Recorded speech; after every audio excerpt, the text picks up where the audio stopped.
ala fai maia sa moa i le nei tae au fōu. O maia, se o tātou tāpo i atu i le atua. I o tau vivi i atu i le lii, a wāe le lei o ia. A wāe whaavavau lava lona alfa. Vivi i atu o tau i le atua o atua, a wāe whaavavau lava lona alfa. Vivi i atu o tau i le lii o lii, a wāe whaavavau lava lona alfa. Tātou tatalo mo le ngāpaia. Ma malu maia, to ia maia lo watu nuu ta mai ala i lo ngāpaia. Le anganga e anga tonu ai le nei tapo inga. Ao le anganga fo i e wheliua ina le mosa i li wha le anganga o lava tangata. Ina ia mātou tapo i atu i lau a whio. I le anganga atoa ma le whamao ni lau. E tonu ai, ma moni ai le nei sauninga.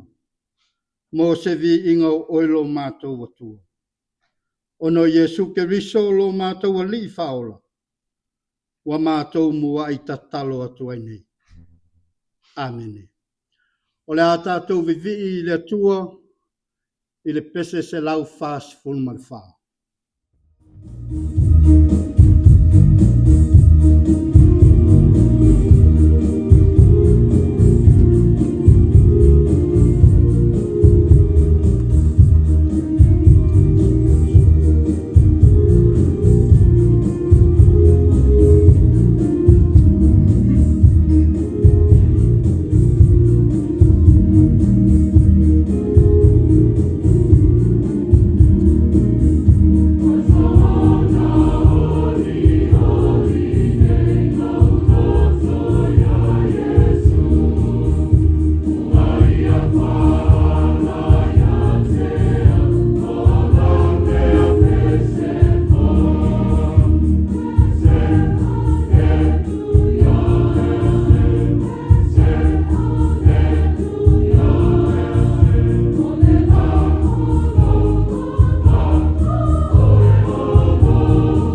e whaita wino o awhionga pa ia le atua.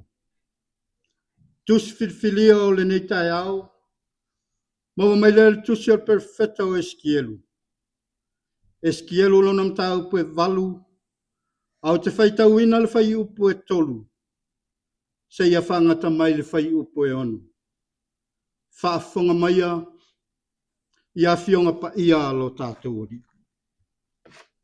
Ona si tia lea o au e lea nganga I lungo le vao le langi ma le laulangi.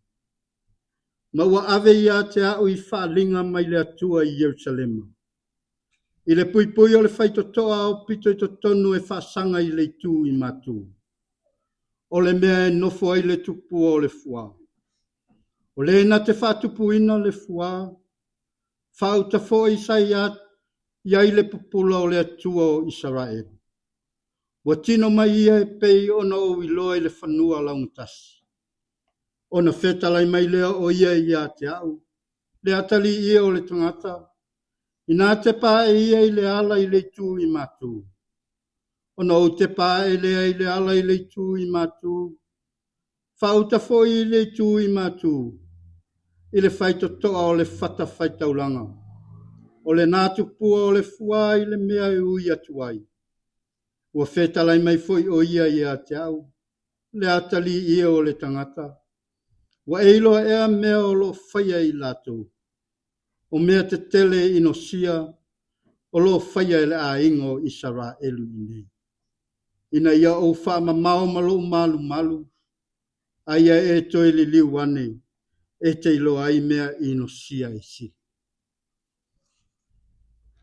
Whamanuia tele mai le atua. Whaita wino ana whionga pa ia. Tu maulava ia te ia levi inga male mamalu. Nei e whavavau lava. Amen. Ia maali e fo ia te oe upolo ngutu ma mawhau whaunga lo loto leli e. O oe o lo papa ma le na te tongi o leina. Amen. O lea maua le matua tātou te mawhau whatasi ai le nei tae au. Tusi sa whaita wina e skielu o lonam tau pe valu. Ai o te toi whaita wina le whai upo e ono e whapea. Ua whetalai mai foi o ia te au. Le atali ia o le tangata. Wa eiloa ea mea o lo whaia I lato. O mea te tele inosia o lo whaia le a ingo Israel. Manatu au tū o le neiva yaso atoa. O ai e whaima perfetta. O ai e whaima perfetta. Yaso lao wa mawai samu. O le malu ia o lona vai falu. Le vao le fale tele I le fale o. Le vao le fale o I le tū noa. E le ngata ina malu. Ai toe mau popo. O le tato nunga whaatoi ina. A wheso o tai ma whe malama I le vai falu. O na whanau mai leo se a inga malosi. A inga tū. A inga whe alfani. Ma se a inga ola whiwhia. E whapena e ka le sia nuu matunu. A wheso o tai ma whe malama I le lei le vai falu. O na whanau mai leo se ka le sia malosi. Nuu mao popo. Ma se atu nuu whe alfani. Ma ola whiwhia o na tangata. O le fisiri. O ai lai le whaltele. O le tali. O le sa o le ainga. O le tuua. O le tamali ma le matai. O le whaafea ngainga po le whaifi au. O ai lai le whaleo. O le au tautua.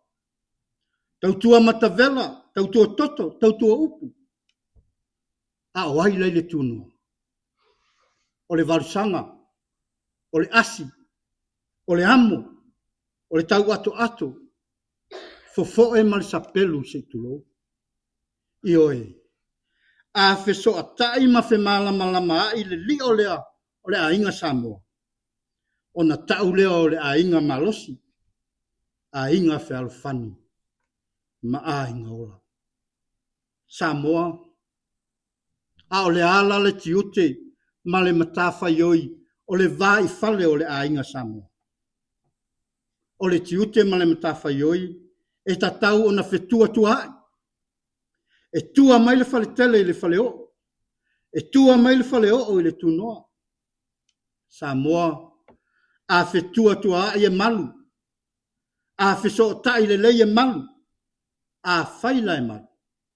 Lona winga, o se ainga manuia. E kale sia manuia. Nuu ma se atu nuu manuia. Ai a fai e le fetua tuai, ma le feso tai le lei. Lona winga, ua le malu, ma ua le maupopo. Ona tātou toe wa aia lea. Wa toe fo le matai le tūnoa e ngasese. Wa toe fo le whaife au le mukuka e whai le saka. Aisea. A wā malepe le vai whale. Ma ua le aise maupoponga i le vāo whale. Tusi le afsa tātou whaitauina. O le whaalinga le atua i a Eskielu Yerusalema. Ono se vainga winga ese ma le matautia. Wa toe o fo iai Israel. I mea i no sia ma winga whale tonu. O lo lato whaia. Whai mai. O se vainga i le whatusa. O le loto le anga wa whatuina i le whaitotoa o le whata whaitaulanga. Lua. O toi ino o Israelu, o lo tāpua i tu ainga uma, o tu pua i to tonu se potu lilo. Tolu, o whawhine o lo whata ngisi mo tā musa. Ma lona wha, o ali o lo tāpua i le la. Ioe, tālo whahe le atua. Le atua lai le whaletele, ua le malu, aisea. A wā ua o fo i toi ino le nuu. Ua solo musa iai lātou, le whai o whataita inga se mo le nuu. Ai whai mai fo i le upu. E a fua mai maunga le manui o nuu. Petai, ua le whapena, ua fua mai to i ina le whale tonu. Sa moalo watu nuu pele. O te le whatonu ina lo ulua finangalo. A le wha manatu ale tala le lei moi tātou le nei tai au. A o tātou wanga atu i au mga luena ngā nei aso. Mana tua. E malu le atua lai le whale tele. Ia i tātou oi le whale o. Io tātou whaiva atau tua. Ma tātou ti utea mana ia. Tamamateine. A le leila tātou whaatinonga i le tūnoa. Ona ato toa leo le tātou tautua mo le whale tele. Samoa. Ia avea oe maa u e whai ma perfecta i le nei vai tau. Molo tātou atu nu. Whai tā ua ma perfecta e whau Samoa. Ina ia malosi. Ina ia mao popo. Whialo whani ma manuia lo tātou atu nu. E malu le whaletele i la tātou tautua. E tua mai le whaletele i la tātou au unanga. Ona tātou wa aia lea. O se Samoa manuia, ma se Samoa ola fia o na tangata. O ai e whaima perfecta. Soifua, o no Yesu. Amen. Tātou te talo. Le atua mama nae lo mātou ta mai whavavau. Le atua e pa ia mamalu ma siri e se lava lau. O mātou wala whai mai le nei tai au. Ina ua whatalia i lau fōfuanga mātango whiena e whai.